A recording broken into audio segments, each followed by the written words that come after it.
Kanon, I think I can give you something spiritual, significant on the atomic level, something no journalist, record label, or award ceremony can. I found something hidden in plain sight about you, and I thought I could keep it to myself, but friends and family don't want to hear me talk about it anymore. I was a teenager when the first 3 versions of your song, Wavin' Flag, came out in the early 2010s, each version more successful than the next. When I heard the final version of the song, the FIFA World Cup Coca-Cola party mix, I knew something was off. Something in my teenage girl heart knew something was wrong, I just didn't know what. It started out as my song, but then it became their song, all of these artists' song. 15 years ago, Kanon, the singer, rapper, and record producer, would make a trade. He would receive 3 boons of extreme success in exchange for something severely precious. A boon is a blessing, a divine tailwind. But not every boon is bestowed for wholesome reasons.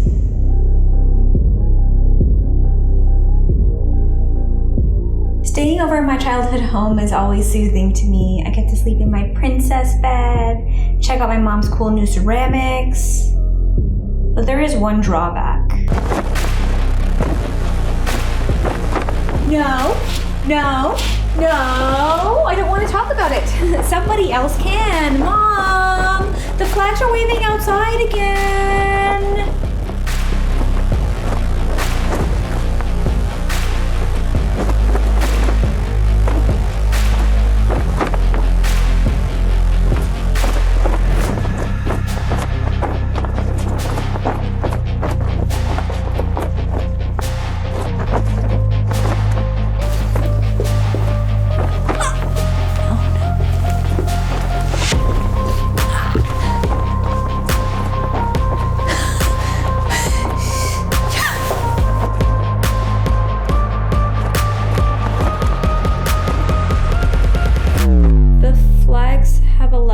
Back into the human temporal realm, upon the condition that I speak about flags with you.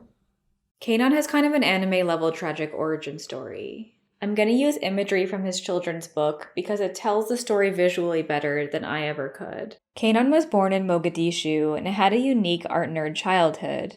His grandpa was a renowned poet and his aunt was a famous singer. At age 12, a child soldier shot at him and his 3 friends with a machine gun.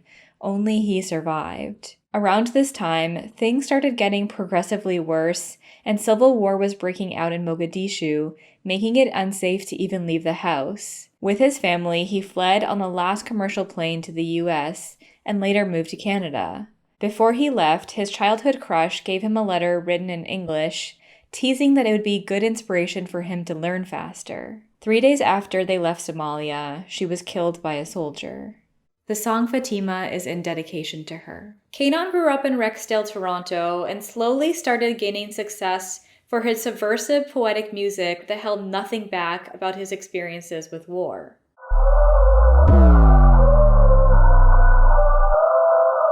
Kanon became mainstream when I was in high school. I grew up a 20-minute drive from his Canadian home. My high school even played his music on the morning announcements. Facebook was becoming huge. I had my first boyfriend, and I definitely thought I could change the world by buying Tom's buy one, give one shoes and changing my profile pic to Coney 2012. I've been thinking of ways to disgrace and humiliate myself in this video. Reenacting the Tumblr trend of unironically holding up cue cards with song lyrics on it seems right up there. I was stabbed by Satan on the day that I was born. Let's get to the flags. In 2008, Kanon's song Wavin' Flag reached number 2 on the Canadian Hot 100. When I get older, I will be stronger. They'll call me freedom, just like a waving flag. The song is a triumphant dedication to his ill-fated hometown. The song has lullaby vibes and is super catchy. You've probably heard it before, but maybe not this version. Born to a throne, stronger than Rome, but violent prone. Poor people Please note his Canada Corps outfit, his mischievous magician look, and his many fedoras. Oh my. No, please. Oh, I'm a boy. humanitarian. I participated in the Ice Bucket Challenge and raised awareness for ALS. Our parents do not control us.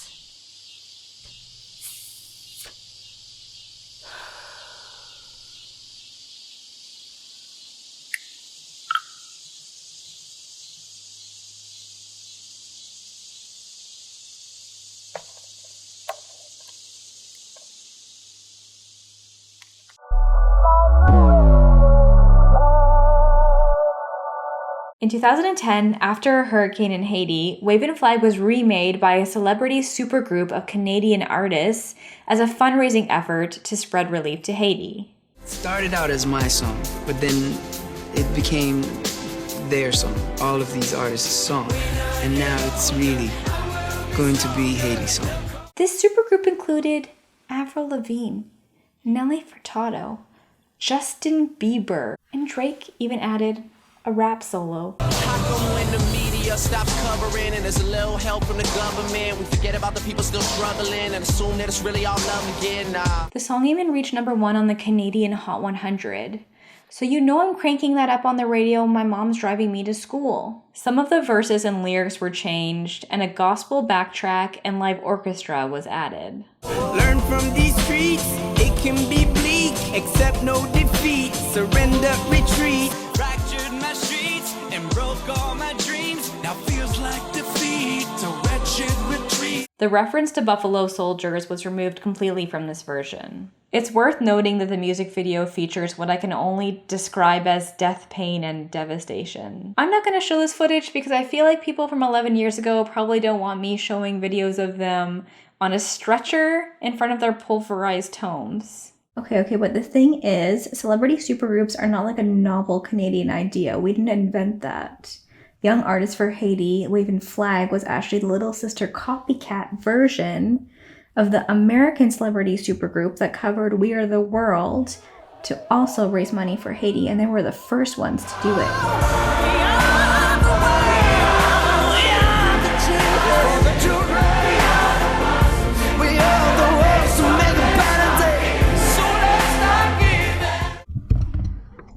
People both loved and hated this version of We Are the World 25 for Haiti. And it even got parodied by SNL. There was so much bravery and a man who's now in jail. Whoa, whoa, whoa, whoa, a guy everyone hates and Wyclef's crazy, yeah. Did you notice that the accompanied imagery is a lot more triumphant than the Canadian music video? And the lyrics are a lot more vague in general? Wyclef Jean's part is literally the best part of the entire performance. Like, go watch it right now. But apparently US Weekly said that his singing was incomprehensible yodeling, which I find so rude. No someone lie. We are the children.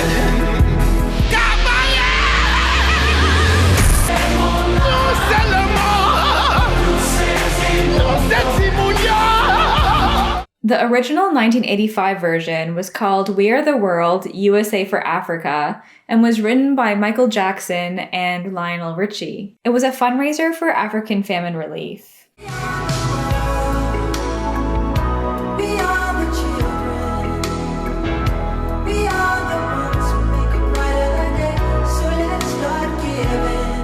Stevie Wonder, Cyndi Lauper, Tina Turner, Bob Dylan, and Ray Charles were all in this version.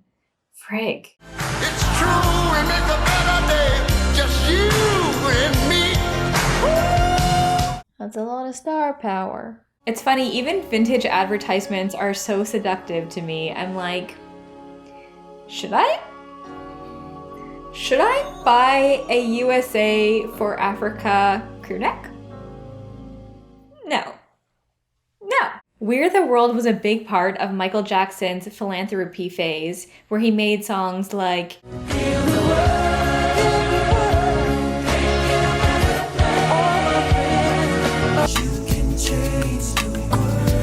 I can't do it by myself.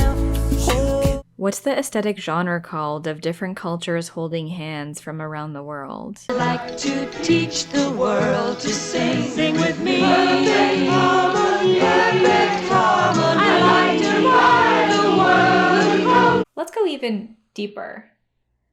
We Are the World, USA for Africa was actually inspired by the UK supergroup Band Aid, which made the song Do They Know It's Christmas Time at All? Which raised money for the 1983 to 1985 famine in Ethiopia. It's a bad song and a bad title, and it's just making me think, hey, why don't we just stop Christmas because of the song? I feel like it's a good reason we could just stop it. And I don't celebrate it unless you buy me a USA for Africa crew neck, size medium. And there won't be snow in Africa this Christmas time.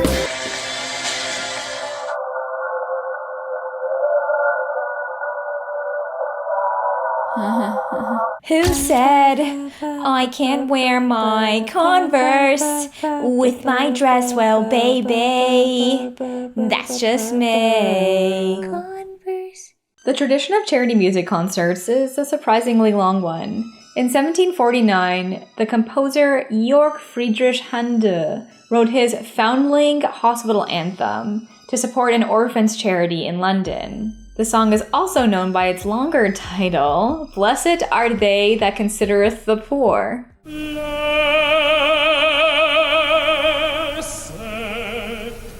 blessed are they that consider the poor and needy. Imagine telling your crush that your favorite song is Blessed Are They That Considereth the Poor. What? It's my favorite song! Charity concerts are a little weird, like asking everyday people, Everyday citizens, everybody pitching in. to donate when there are literally billionaires out there that could fix the problem. It would be cute if we could just heavily tax the rich and then send them a cute little mixed CD as a thank you. They can meet up at rich people parties and be like, pose on your CD.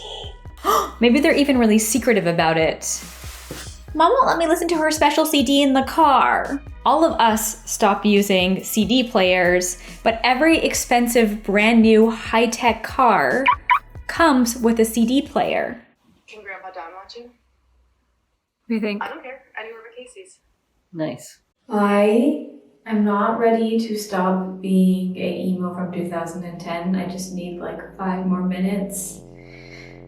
But I already decided that every tonal shift in my video I would change outfits. So this is a emo goth museum attendant. Come on in. Yes, the charity songs that I showed you are corny, but seriously speaking, how do you make art about tragedy, war, and disasters? I go to a lot of memorial museums because I'm morbidly fascinated by the topic. Probably because I have the Iranian Revolution on one side and concentration camps on the other. Cute. Here are some ways that museums try to depict human devastation and get you to feel while learning. Often Holocaust museums will try to transport you viscerally so that you can emotionally understand what you're learning about.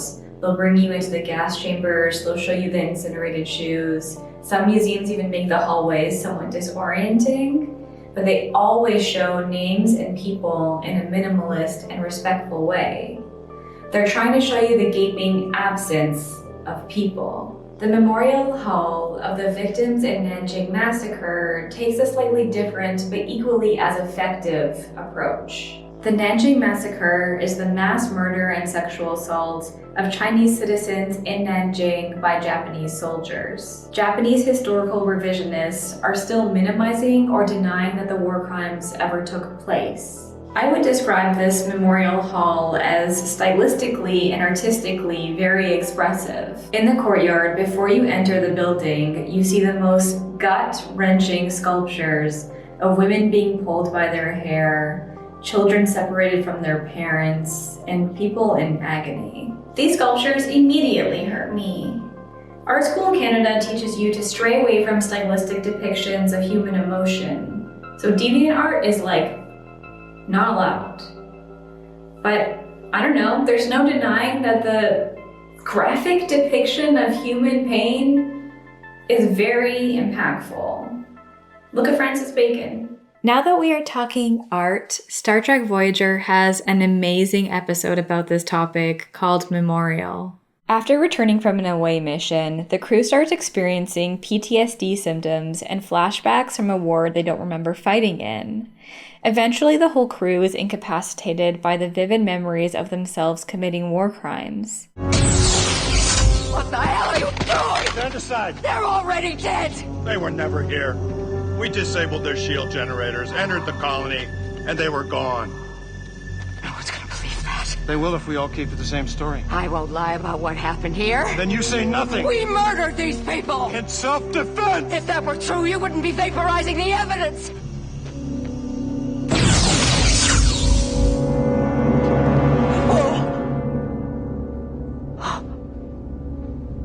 How long have I been here? 3 hours. You started hallucinating in astrometrics. I'm afraid I had to sedate you. I was there. The mystery is solved upon entering the planet where the war took place. They realize that the visions are coming from a monument. Seven inspects the monument and realizes that a synaptic transmitter is sending out neurogenic pulses of the Nakan massacre from 300 years ago. Anyone who is passing through the area will receive visions of the massacre as if they participated in it. The monument is slowly dying, and Janeway, my captain, decides to repair the monument to preserve history. She adds a signal so that anybody in the area knows about the monument and the synaptic visions. I think this is something that Kanan ponders about too. How much to share about his past in Somalia, and how much to make palatable and universal to the general public. At this point, Kanan, you might be thinking, okay, this nerd has told the story that every article has already told about me. I've moved on. I don't wear fedoras anymore. I wear wide brim fedoras. Yes, but Kanan, I still have something to give to you. Or take away from you, depending on how you think about it, but it involves some sorcery, and saying all these pre-words is part of the spell, believe it or not, so please bear with me. Also, could you autograph this young artist for Haiti CD for me? It's mint condition. This is a cast of my head, and here is a 7 of 9 org implant that I put on it. Welcome to the sports zone. In the sports zone, you have to wear cleats, but you're not allowed to drink beer. Sorry. This is a soccer ball that I found in front of somebody's house, and I thought, this could work. This is a soccer ball that I've owned since 2010. This is the South Africa FIFA World Cup soccer ball. I own it, which is just, I don't know, I just think it's wild that I have this connection to Kanan and his story, and I know that a whole lot of other people do, but I just have all these relics that link me to what happened to him.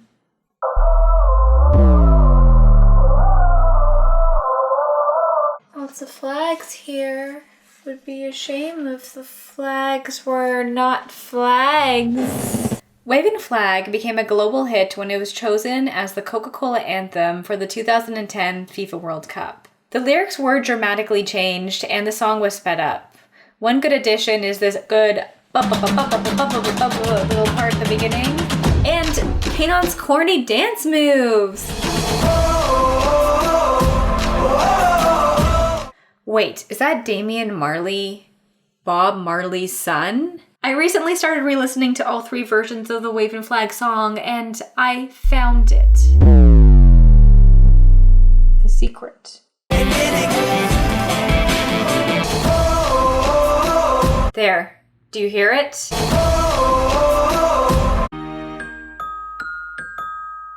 The greeting chant in the waving flag Coca-Cola FIFA World Cup mix is the Coca-Cola jingle.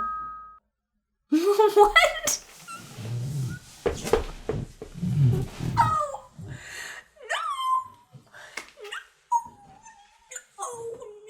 no. Yes. Yes, it's true. Kanon, they made you change the mouth noises you used to celebrate your war-torn country to the Coca-Cola jingle. You had to go, oh, whoa, with a smile on your face. I've been close reading the music video and I noticed something else. Some of the little boys playing soccer are wearing faded Coca-Cola t-shirts. It's so subtle, but you can't unsee it. It's as if these boys have been playing soccer in these shirts their whole lives, and that's why they're so distressed and authentic looking. The difference between making a deal with a demon and being cursed by one is the illusion of consent. Should we kill soccer? Just kidding. Kanon actually likes soccer. I did some investigative research. Look at him playing keep-ups. You, the viewer, might be thinking, well, isn't that just product placement? It benefits everybody. Kanon gets paid, and Coke has their brand associated with the freedom and universality of sports. It may feel normal because it's omnipresent, but it's messed up. They took a ballad, a beautiful masterpiece, and they made it into an ad. Marvel movies can't resist making the stakes world-ending in literally every movie. So why can't I play that card in a video about Kanon's Waving a Flag song from 2010?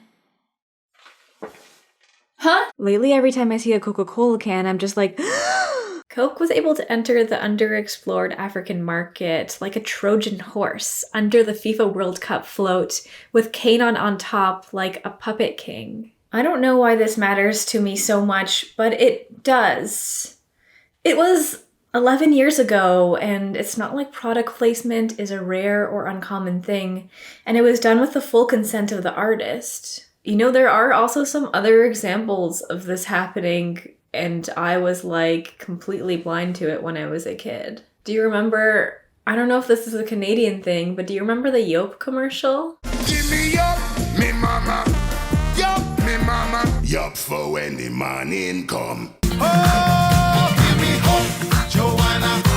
Hope, Joanna. That was actually sampled from a South African anti-apartheid song. She's got a system they call apartheid. It keeps a brother in a subjection. And it slaps. The music video is really good. I've read a lot of articles from 2010 discussing the FIFA World Cup cover. But what happened to Kanon after this whole thing happened? After the biggest moment, the biggest boon of his life? Well, in 2012, he came out with an album called Country God or the Girl with a much poppier sound.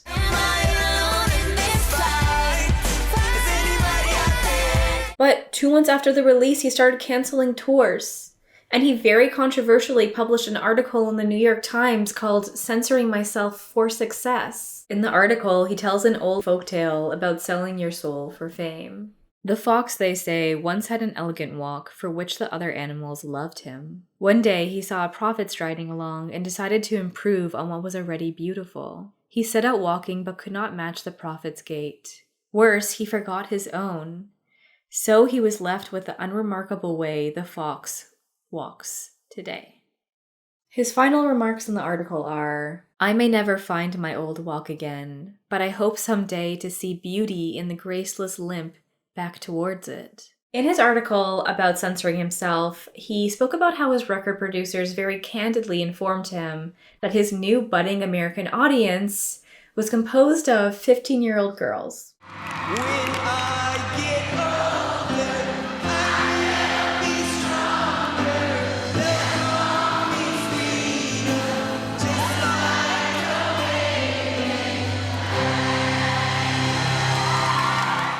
They advised him to change his lyrics up because 15-year-old American girls know very little about Somalia. I find this so interesting because at that time, I was a 15-year-old girl, unknowingly and incredibly influential. Or at least a demographic that was looked upon to make important decisions. And it worked. We have to make a cheer now. Okay. When we get older, we will be stronger, we will be faster, just like a tortoise. And then we play back, and then we play back, and then we play back. I know this was kind of petty, but I was supposed to do the rap solo, and I couldn't remember my lines properly, and so they gave it to somebody else, but I was supposed to, rap the Drake part.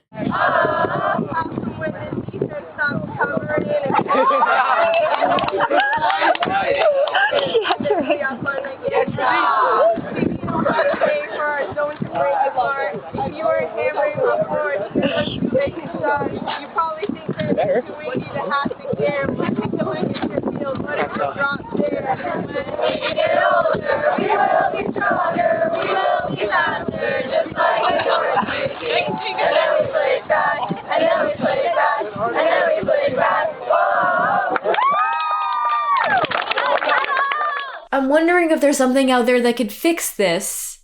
A spell that combines all the corrosive elements added to the Wave and Flag song to make something new.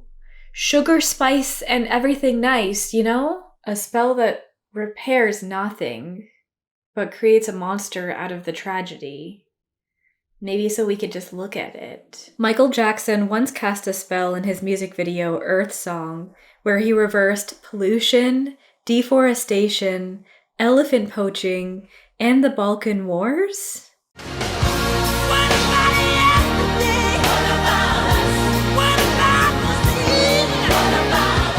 Now, I don't claim to have that level of audacity, but I am capable of some small sorcery. I can isolate and pull poison. Kanon, I can't reverse anything done to you. I can't heal the world and make it a better place. But I think I can extract the false prophet and absorb it into myself, leaving you with your foxtrot.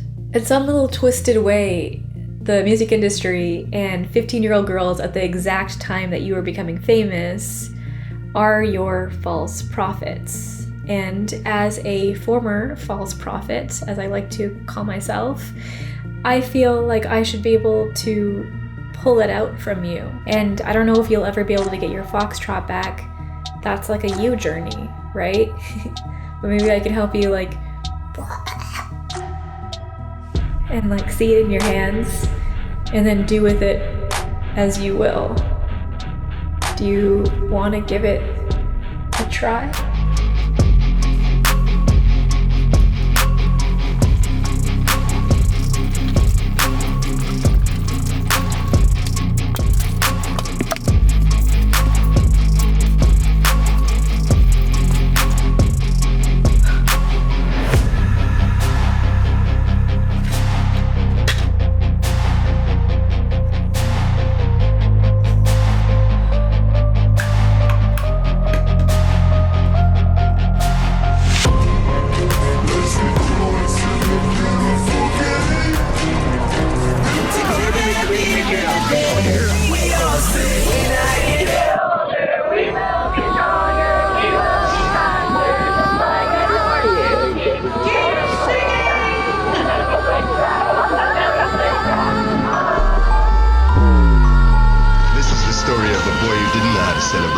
So he set off on a quest to find his own celebration.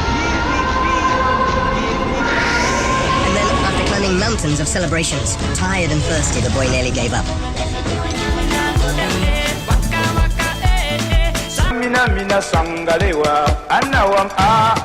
Boom came to me. I I got the lyrics and the music of the entire first verse and first pre-chorus. This time for Africa. When we get older, we will be stronger, we will be faster, just like a North U team. And then we flake back, and then we flake back, and then we flake back. Ooh, come when the media stops covering and there's a little bit of help from the government. We forget about the people still struggling and assume that it's really all love again. Nah. See, we don't have to wait for things to break apart. If you weren't helping before, it's never too late to start. You might think it's too far to even have to care, but take a look at where you live. What if it happened there? You have to know the urge to make a change lies within, and you can be the reason why they see their flag fly again.